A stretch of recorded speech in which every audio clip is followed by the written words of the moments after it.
بعض صورتوں میں غسل کرنا ہم پر فرض و واجب ہو جاتا ہے، اور اس کے 5 اسباب آپ کے سامنے ذکر کیے تھے۔ ایک تو حیض کا ختم ہونا، دوسرا نفاس کا ختم ہو جانا، تیسرا بسا اوقات سوتے میں احتلام ہو جاتا ہے تو پھر انسان صبح اس کے اوپر غسل واجب ہے۔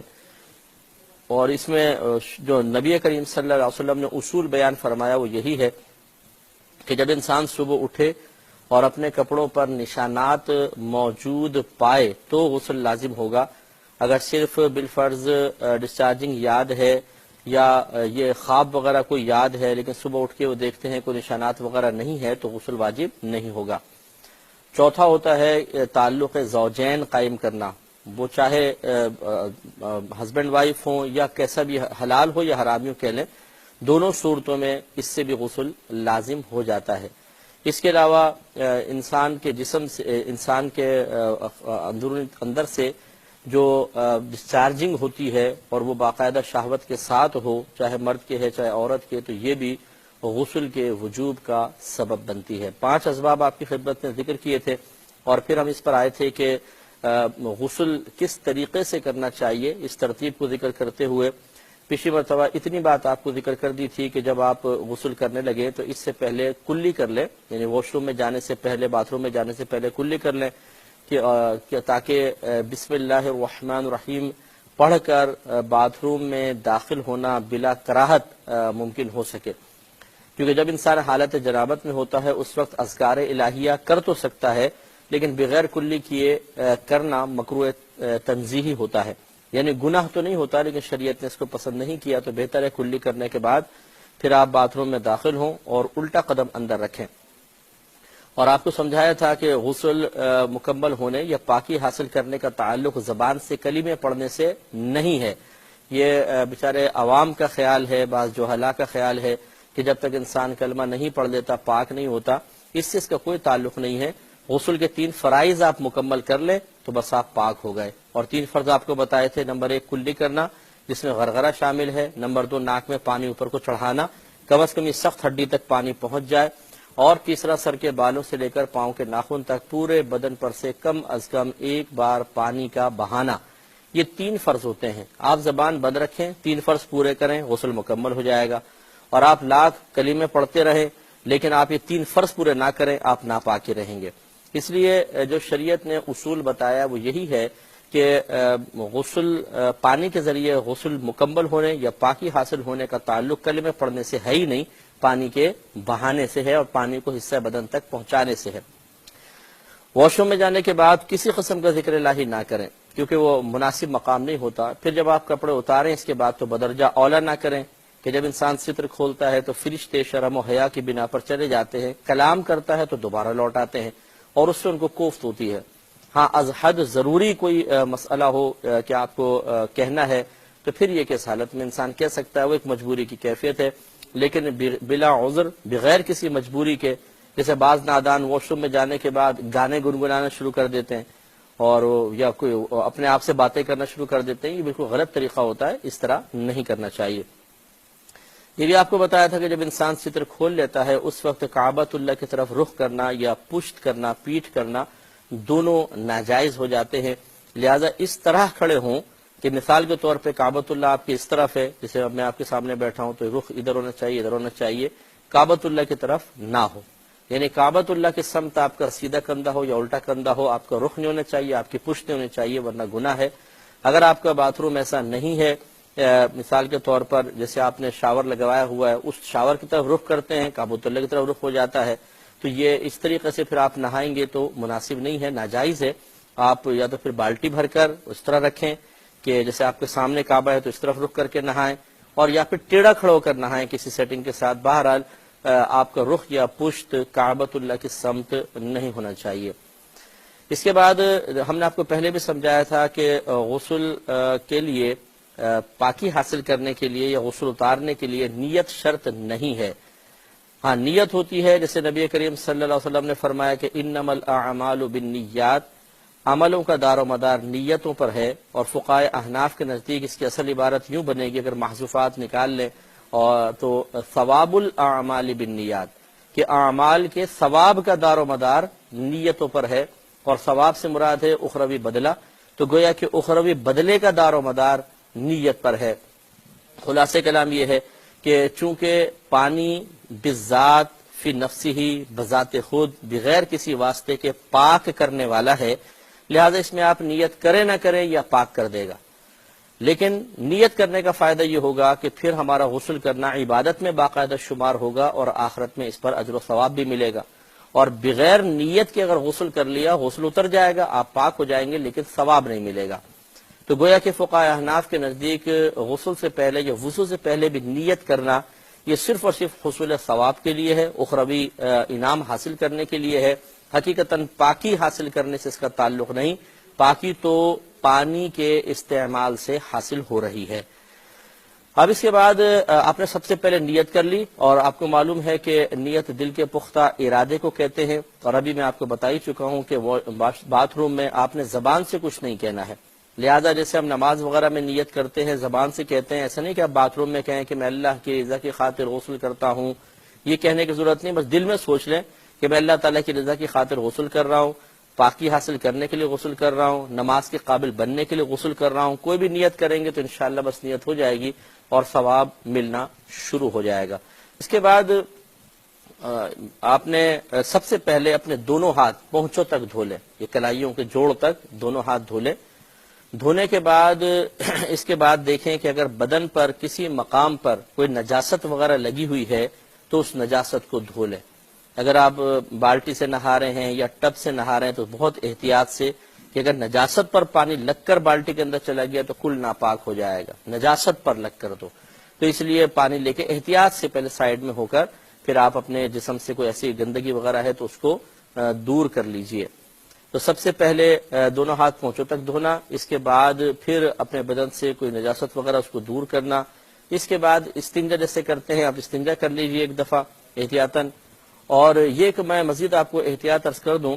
کہ خصوصاً مردوں کے لیے یہ مسئلہ ہے کہ جب آپ پر غسل واجب ہو جائے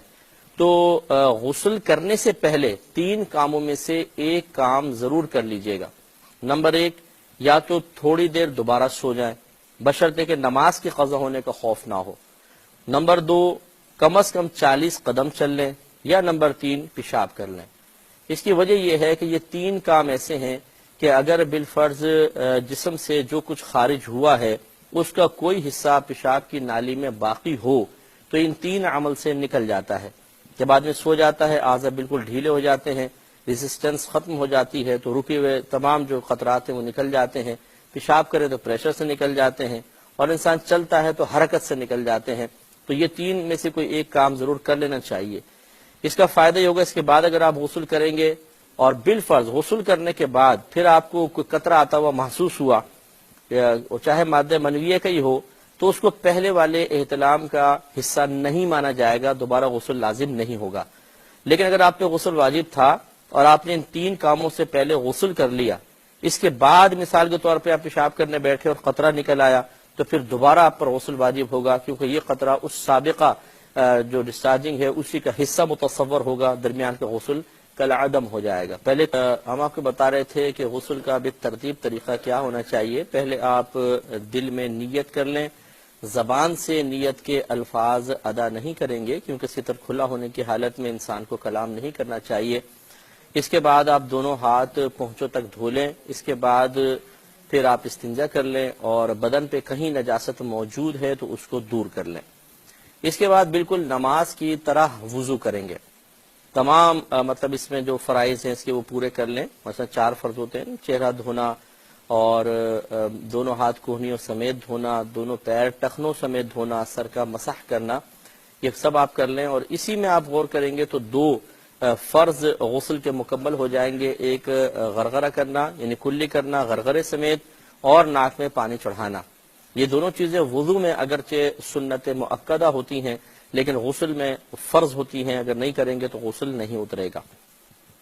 یہ میں پہلے آپ کو طریقہ بتا رہا ہوں، احتیاطیں بعد میں بتاؤں گا انشاءاللہ کہ کن کن چیزوں میں احتیاط کرنی چاہیے۔ پہلے سمپلی غسل کا طریقہ سماعت فرما لیں۔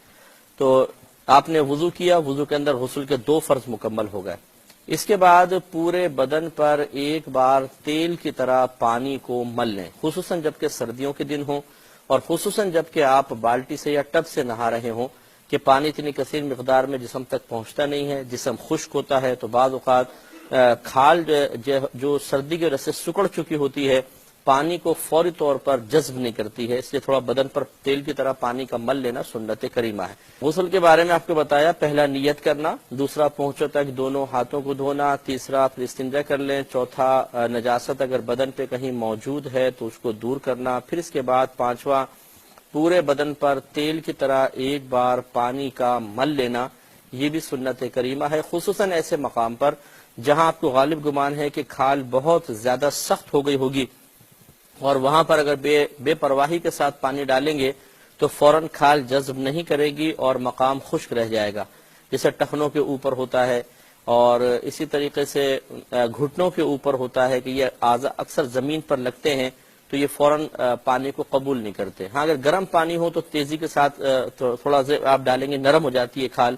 تو خصوصاً سردیوں میں تھوڑا سا گرم پانی سے انسان نہا لے تو بہتر ہے، لیکن اگر آپ ٹھنڈے پانی سے نہا رہے ہیں خصوصاً وہ بھی سردیوں میں تو اس میں تو یہ سنت ضرور پوری کرنی چاہیے تاکہ پورے حصے بدن پر اچھی طرح بعد میں پانی پہنچ سکے۔ اس کے بعد پھر آپ سیدھے کندھے پر 3 مرتبہ پانی ڈالیں، سیدھے کندھے پہ جب پانی ڈالیں گے تو یہ پورا بازو دھل جائے گا، نیچے کا پورا حصہ، سامنے کا حصہ، پشت کا حصہ۔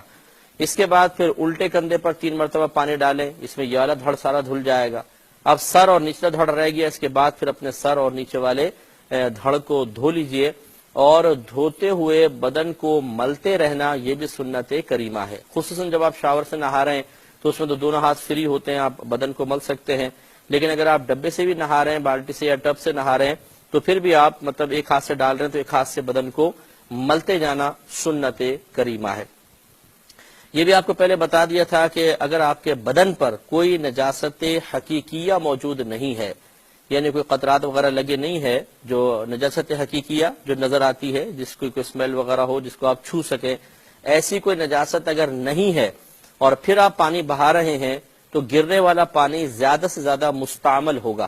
مستعمل مینز کہ ایسا پانی ہے کہ جو وضو اور غسل کے مزید قابل نہیں ہے، لیکن اس کو حقیقتاً ناپاک نہیں کہتے، یہ طاہر ہوتا ہے، مطہر نہیں ہوتا، یعنی پاک تو ہے لیکن پاک کرنے کی اس میں صلاحیت نہیں ہوتی ہے۔ لہٰذا اگر یہ پانی بالٹی میں گر بھی گیا، جیسے بعض اوقات ہم نہا رہے ہوتے ہیں تو چھینٹے وغیرہ یا قطرات بالٹی کے اندر گر جاتے ہیں، تو اس میں وصول یہ ہوتا ہے کہ جو آپ کے جسم سے پانی لگ کر گر رہا ہے وہ ہے مستعمل، اور جو بالٹی میں پانی ہے اسے کہیں گے غیر مستعمل، یعنی وہ ابھی استعمال نہیں ہوا اور اس سے وضو غسل ہو سکتا ہے۔ اور مستعمل اور غیر مستعمل اگر آپس میں مل جاتے ہیں تو کل پانی کا حکم یہ ہو جاتا ہے کہ جس کی مقدار زیادہ ہے ہم کہیں گے کل پانی وہی ہے۔ مثلا اگر بالٹی میں 2-4 قطرات گر گئے تو یقینی سی بات ہے کہ غیر مستعمل زیادہ ہے اور بدن سے گرنے والا مستعمل کم ہے، تو یہ کل کا کل پانی پاک ہی کہلائے گا، یعنی طاہر بھی ہے، مطہر بھی ہے۔ ہاں اگر ایسا ہوتا بالفرض جسم سے بہت سارا پانی گرتا اور پھر وہ ایسے برتن میں جمع ہو جاتا جس میں تھوڑا سا پانی تھا اور آپ کے بدن سے گرا تو اتنا سارا ہو گیا مثال کے طور پر، تو اب یہ مستعمل زیادہ ہے، یہ پانی وضو اور غسل کے قابل نہیں ہے۔ لیکن یہ بھی آپ کو بتایا تھا کہ اگر مثال کے طور پہ آپ باتھ روم میں داخل ہوئے، بالٹی میں یا ٹب میں پانی ہے اور ابھی آپ نے ہاتھ وغیرہ نہیں دھوئے تھے اور آپ نے غلطی سے ایک انگلی اس پانی میں ڈال دی، چاہے گرم پانی چیک کرنے کے لیے ہو، تو وہ سارا کا سارا پانی مستعمل ہو جائے گا، یعنی اب اس سے آپ وضو غسل نہیں کر سکتے ہیں۔ اسے دوبارہ غیر مستعمل یا قابل استعمال کرنے کا طریقہ یہ ہے کہ آپ اس کو نل کے کنچے رکھ دیں، نل کا تھوڑا سا کھولیں، پانی اس میں گرے گا، جب ایک طرف سے بہنے لگ جائے بس رک جائیں، بہت زیادہ نہیں بہانا ہے، بس تھوڑا سا بہ جائے رک جائے، اب یہ دوبارہ غیر مستعمل ہو گیا، وضو اور غسل کے قابل ہے، اس کو استعمال کر سکتے ہیں۔ ایک اور تو اب یہ آپ کو بتایا کہ احتیاط کیجئے گا تھوڑا سا کہ پانی کے اندر آپ ہاتھ نہ ڈالیں تو بہت بہتر ہے، کہ ڈل جائے خدا نخواستہ تو پھر آپ نل کا کھول دیں اتنا کہ وہ بھر کر بہنے لگ جائے تو بس پھر دوبارہ یہ وضو اور غسل کے قابل ہو جائے گا۔ غسل کرنے کے بعد اپنے بدن کو خشک کرنا جائز ہوتا ہے، لیکن تھوڑی بہت تری بدن پر رہنے دینا چاہیے، بالکل ہی مکمل طور پر خشک نہ کر لیں۔ یہ نبی کریم صلی اللہ علیہ وسلم سے دونوں عمل ثابت ہیں کہ آپ نے غسل کے بعد کپڑا استعمال فرمایا، یعنی بدن کو خشک کرنے کے لیے، اور یہ بھی ثابت ہے کہ آپ نے کوئی تولیہ وغیرہ یوز نہ فرمایا، تو دونوں طریقے صحیح ہیں۔ بہرحال خشک کر لینا زیادہ بہتر ہوتا ہے کہ ہمارا وہ عرب والی گرمی یہاں پر نہیں ہے، وہاں پر تو اگر گیلے بدن پہ انسان کپڑا پہن بھی لیتا تھا 2 منٹ میں باہر نکلنے کے خشک ہو گیا، لیکن ہمارے ہاں ایسا نہیں ہے، تو پھر یہ ذرا بدن میں کپڑوں میں اسمیل وغیرہ پیدا ہوگی اور مناسب نہیں ہے، تو اس لیے ایسا نہ کریں۔ یہ آپ دیکھیں گے کہ فقہ کی کتابوں میں لکھا ہوا ہے کہ جب آپ غسل کریں تو پاؤں وہاں پر نہ دھوئیں، غسل مکمل کرنے کے بعد ذرا ہٹ کر پاؤں دھوئیں۔ تو یہ اگر آپ نے اس طرح کی کوئی چیز پڑھی ہے تو ہو سکتا ہے اس کتاب میں اس کی علت بھی لکھی ہو کہ پہلے دور میں جب انسان نہاتے تھے تو چونکہ نکاسی کا صحیح انتظام نہیں تھا، تو عموماً ایسا ہوتا تھا کہ باتھ روم میں پانی جمع ہو جاتا تھا جو بدن سے گر رہا ہوتا تھا، اور عموماً پاؤں اس مستعمل پانی میں ہوتے تھے۔ اب نہانے کے بعد پھر اس وجہ سے حکم یہ دیا کہ سائڈ میں ہو کے پاؤں دھو لیں، لیکن ہمارے یہاں آج کل ایسا نہیں ہے، سارا پانی نکل جاتا ہے، تو اس میں پاؤں ساتھ دھونے میں کوئی حرج نہیں ہے۔ غسل کا یہ میں تھوڑا سا کمپلیٹ کر لوں، پھر انشاءاللہ جوابات کی طرف آتے ہیں۔ دیکھیے ایک مسئلہ یہ بھی ہے کہ بعض لوگ، ویسے تو حدیثوں کے اندر ایسے الفاظ آئے ہیں، لیکن فقہ حنفی کی روشنی میں غسل کے لیے پانی کی کوئی مقدار مقرر نہیں ہے۔ تو وجہ اس کی یہ ہے کہ کوئی شخص لمبا ہے، کوئی بہت چوڑا ہے، لمبا چوڑا ہے، کوئی بہت ہی پتلا دبلا سا ہے، کوئی بہت موٹا ہے، کوئی بہت ہی نازک ہے، اور کسی کے جسم پہ بہت زیادہ بال ہیں، کسی کے جسم پہ بہت کم بال ہوتے ہیں۔ تو یہ کیسے ہو سکتا ہے کہ پانی کی ایک مقدار کوئی مقرر کی جائے اور اس میں کہا جائے بس اسی میں غسل کمپلیٹ کرنا ہے؟ تو جہاں پہ یہ مقدار ہے وہ یا تو یوں ہے کہ وہ پہلے مقدار مقرر کی، بعد میں اس کو منسوخ کر دیا گیا، ایسا ہوا، اور یا پھر وہ بس ایک استحباب کا بیان ہے کہ وہ اتنا پانی تو کم از کم استعمال کرنا چاہیے، لیکن وہ کوئی ایک تعداد مقرر کرنا مقصود نہیں ہے، لہٰذا غسل کے لیے جتنا مرضی آپ پانی استعمال کریں، لیکن یہ ضرور ہے کہ اس میں اسراف نہیں ہونا چاہیے۔ اور اسراف کی تعریف ذرا ذہن میں رکھیے گا کہ اللہ تعالیٰ کی نعمت کو اس طرح استعمال کرنا کہ نہ اس میں دین کا فائدہ ہو نہ دنیا کا فائدہ، تو بس یوں ہی جیسے وہ کھڑے ہوئے شاور کے نیچے نل کا کھلا ہوا، کیوں ہے ایسی یار موڈ ہو رہا ہے، بھائی موڈ ہو رہا ہے کیا مطلب، یہ پانی ضائع ہو رہا ہے۔ ہاں اگر ایسا ہے مثال کے طور پہ گرم پانی آ رہا ہے، آپ کو سردی لگ رہی ہے، آپ گرم پانی زیادہ اس لیے استعمال کر رہے ہیں تاکہ اندر بدن کی جو سردی جمع شدہ ہے وہ نکل جائے، تو یہ گرمی کا حصول ایک اچھا مقصد ہے، اس میں اگر آپ زیادہ پانی بھی بہائیں گے تو اسراف نہیں، کیونکہ دنیاوی فائدہ ہے۔ ایسی آپ کو شدید گرمی لگ رہی ہے اور صرف ٹھنڈک کے حصول کے لیے تھوڑا زیادہ پانی بہا رہے ہیں، تو ٹھنڈک کا حصول پانی سے یہ انسان کا ایک حق ہے کہ وہ اللہ کی نعمت سے استفادہ کر سکتا ہے، اس صورت میں بھی اس کو ناجائز نہیں کہہ سکتے ہیں، لیکن یہ ضرور ہے کہ اتنا پانی استعمال نہ کر لیں کہ باقی لوگ بیچارے محروم رہ جائیں، ان کا بھی ذرا خیال رکھ کے پھر کر سکتے ہیں۔ نے فرمایا کہ اگر کوئی شخص غسل کر رہا ہو اور دوران غسل کوئی اچھی سوچ یا بری سوچ آ جائے تو کیا اس سے بھی فرشتے واپس آ جاتے ہیں؟ تو اس سے نہیں آتے، سوچ تو ہمیشہ خیالات کے سلسلے انسان کا جاری اور ساری رہتا ہے، وہ کلام کرنے سے آئیں گے، جب آپ کلام کریں گے تو یہ گویا کہ ان کے لیے ظاہری علامت ہے کہ یہ شخص صدر ڈھک چکا ہے، تب وہ آتے ہیں، سوچنے سے نہیں آتے۔ ہاں یہ ضرور یاد رکھیں کہ باتھ روم وغیرہ میں اچھی پاکیزہ چیز کے بارے میں سوچنا یہ باعث محرومی ہوتا ہے۔ اپنے آپ کو کسی برے خیال میں بھی مشغول نہیں رکھنا چاہیے، فضول قسم کا کوئی خیال آ جائے تو کوئی بات نہیں ہے، یا حتی الامکان بس اپنے غسل پر توجہ کرے انسان، یہ زیادہ بہتر ہے، لیکن اچھی پاکیزہ چیز کے بارے میں ایسی حالت میں سوچنا فقہا نے مناسب نہیں لکھا ہے۔